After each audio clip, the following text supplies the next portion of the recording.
First time na mag-judge si Donnie Pangilinan sa Showtime dahil nagpasikat ang mga host. Umulan ng positibong reaksyon at komento dahil napakagaling niyang maging judge. Sabi nga nila, yung tipong parang pag nagsasalita siya ay talagang makikinig ang lahat.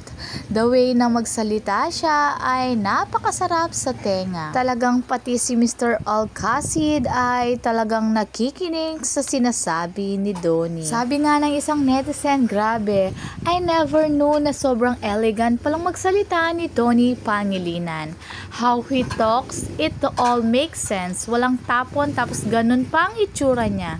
Gets ko na kayo. Kaya maraming netizen na nagulat na napakagaling niyang mag-judge at talaga hindi lang siya gwapo ay higit sa lahat ay matalino siya. Nung ino-introduce nga ni Vi si Donnie ay sabi nga ay matalik kong kaibigan. At sumagot pa nga si Kim ay kaibigan ko rin siya.